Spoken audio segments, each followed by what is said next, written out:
Hey everyone, I'm Darren Knight, aka Southern Mama. And I'm Red Squirrel. And thanks for tuning in to another episode of Wild and Funny News with myself and Squirrely Whirly Whirl. It is a beautiful day hotter. Supposed to be almost 80 today. It's going to be 80, 88 for tomorrow. I have spring fever. Spring, it's just so beautiful. Everything's new. And the colors, the greens are so vivid. I know. So vivid. I had some friends of mine in from Kentucky the other day. They're like, wow, you know, it's y'all's leaves are a lot more advanced, you know, than ours right now. I was like, well, we're a little bit further south. But soon enough, we'll all have that perfect weather. Yes. And then it's going to get hotter than Satan's balls. I don't know. It's like we get a spring this year. Usually it's like 2 weeks of that's this, true. and then we're 90 degrees. Now it's it's kind of. That's true. It's taking some time this year. We got some funny, good stuff. Well, it's really wild news. funny. Definitely wild news Crazy. today. That we can start you off with. Jonah, what you working on over there? I have the sweetest little story. It just makes you want to grit your teeth. Just grit your teeth about that sweet little baby. 6-year-old with a heart condition sworn in as an honorary police officer. Oh. OMG! A 6-year-old boy from Chicago who's endured dozens of medical procedures and surgeries due to a heart condition received a sweet recognition from his community this week. On Tuesday night, Kiwan Andrew, who was born with hypoplastic left heart syndrome and has already endured more than 58 medical procedures and 15 surgeries, was sworn in as an honorary officer with the Linwood Police Department. Look at this little picture of him. Look at how precious he is. Oh my goodness, great. Look how cute. Oh. He is so happy too. Kiwan was also given the opportunity to go on patrol with Linwood Police Chief Gregory Thomas. Cute. Better watch out there. Got to know the sheriff in town. That's right. We are grateful for Kiwan's life, but moreover, his courageous spirit. It is his zest to live that has inspired the Linwood community, and in addition, his respect for the badge has brought so much joy to our department. We are excited to have him as part of our team.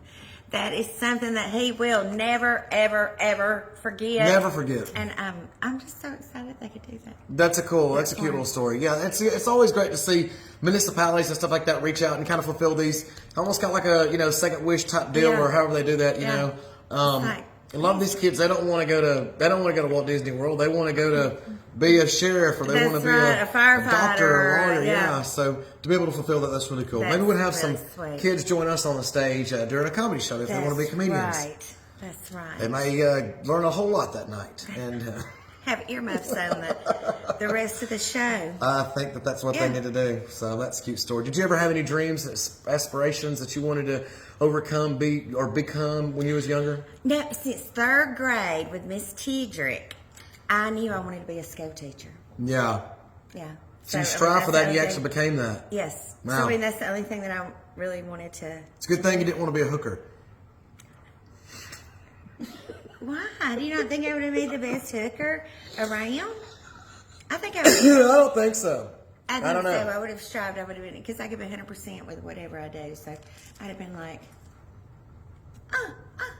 Well, what did you want to be growing up? I don't remember. I don't really think I had any. I don't know. You wanted to be a comedian. I remember being like, I know there's home videos of me acting like I was a reporter. I was like, I'm reporting live for the news. I think being a reporter would have been cool. Yeah. I wanted to be. I never really wanted to ever be famous. It just kind of happened. Or what are we? We're D-list celebrities. I was going to say, I'm famous. We're FC celebrity. At least we made it on the list. Famous in a small I don't know. I was always kind of center of attention, Mr. I thought it was cool. When I was a kid, I always had I was a police officer. Yeah. And our bikes were our cars, and so if they were acting up, I had little lights on the front of it. Yeah. I'd pull the bicycles over and would write citations. And my stepsister was a baker, and she would always make little mud pies. We had a little town going, you know.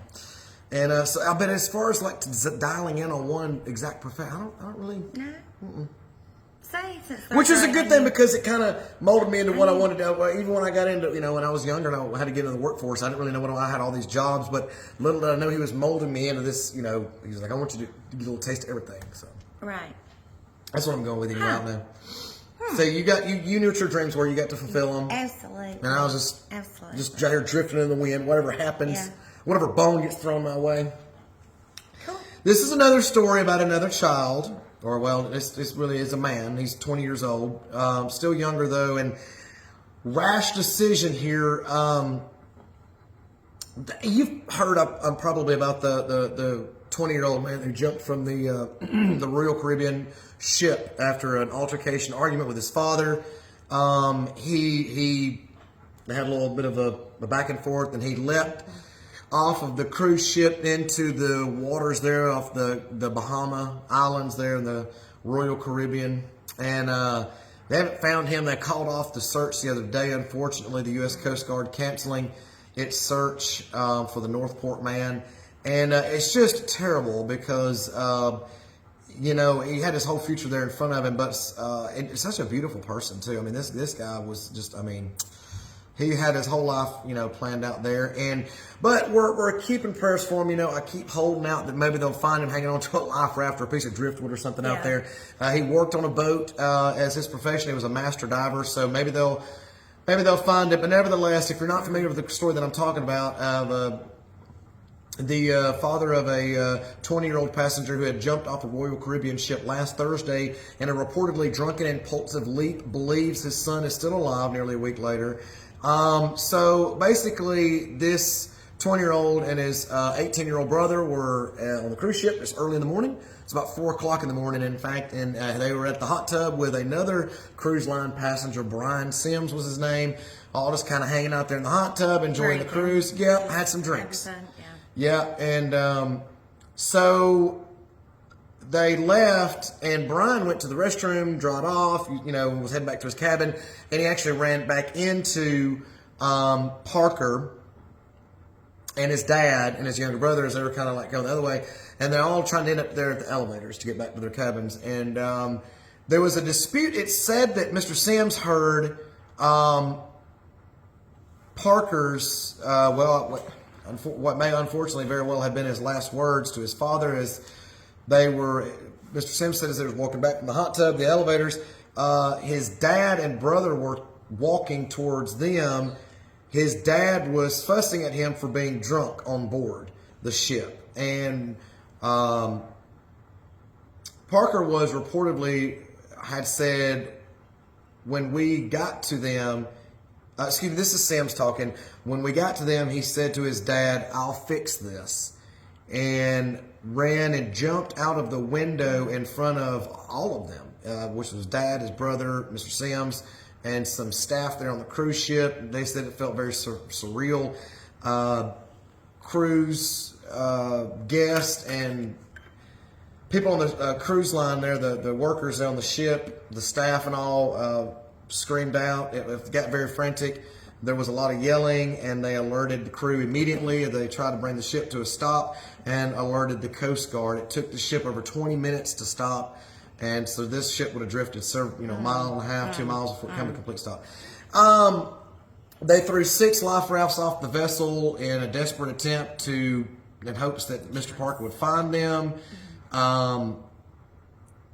Anyway, what's crazy about this story now, though, is we're finding out that, where was he drinking? Where's he getting alcohol? I'm not sure what the rules are in international waters. I don't know if you can drink over 18 and up on certain cruise lines or how that works. But was he drinking, in the hot tub? Where did he get the alcohol? The dads want to know that. Also, apparently this particular cruise line on this particular cruise ship, the cruise lines were given a year date of 2010 to install a new state-of-the-art system, which basically what this does is any debris or any persons that falls from the cruise ship or freighter or anything like that, it can sense it. And it can sense it, and it can actually ping where they are and actually keep watch on them as the cruise line drifts away and turns around. It can still keep on them, beams them. They're not in the location, watches them with cameras, and actually has infrared technology that can see them in the water. So this would have been an extraordinarily handy piece of material to have at the time, but that even with a date of 2010 to install, this particular ship did not have it. And it's 2024. And it's 2024. They're wondering why they don't have it. So there's a lot of questions coming out now about that and alcohol. It's unfortunate, but is such an impulse, decision. And we've all been there with our parents, He was and he's upset. He's like, I'll fix it. And he worked on a boat. He was also a master diver, and so it's believed that he may have stood odds. But I mean, jumping from a ship from that top of that all height. those things that are out there in the ocean, though. And just the impact alone of the water can kill you. It's like hitting concrete. People don't understand that. They say that it's so black out there. It is. It's pitch black dark. Anything. So you run and you leap from this vessel, and like you are just, I mean, impulse decision. Yeah, I'll fix this right now, and he just runs from his father and leaps from the ship. So I mean, you got to believe that as he's falling halfway down, he's like, "What have I done? What have I done?" Yeah. But I'm holding out faith that find this guy. He was athletic. He, just if you're having those impulse decisions, don't do it. And it's unfortunate, but it is crazy now. Something I didn't realize that they had a deadline of 2010. It says here that also 406 people on major cruise lines and ferries have gone overboard between 2000 and 2024. This according to data collected by retired professor and cruise industry researcher Ross Klein. And death rates among overboard passengers and crew members vary significantly among cruise lines, but even the safest cruise companies were able only to recover about 40% of passengers who had fallen overboard or leapt from the decks of the ship into the water. So maybe they'll find him. I'm hoping that they do. We'll keep prayers out for him. Prayers for that family. But they had a beautiful family. Very beautiful family. I don't know if I can get. This is a picture of Levon Parker. I don't know if they can see that, Debbie. Can they see Mr. Parker there? Yes. Okay. And so if you see him, maybe he's on a Caribbean island somewhere and he's trying to get back home. I don't know. This is a picture of him and his beautiful family. They are beautiful. Prayers for the family. Yes. I hope can they see him good there, Debbie? Yes. Good. Poor bless them. We're going to pray for them. And, if you're going through anything in your life and you want to talk to someone or you're having anything going on, 988 is a suicide crisis hotline. It's open 24/7, 7 days a week, and English is available in English, and languages rather available in English and Spanish. And they are there for you. Again, that number 988. We hope you've enjoyed this weekend edition of our show. We had ups and downs. It was wild for sure. Prayers to the family there in Florida. And we love you so much. I'm Darren Knight, a.k.a. Southern Momma. And I'm Squirrel. Thank y'all for tuning in.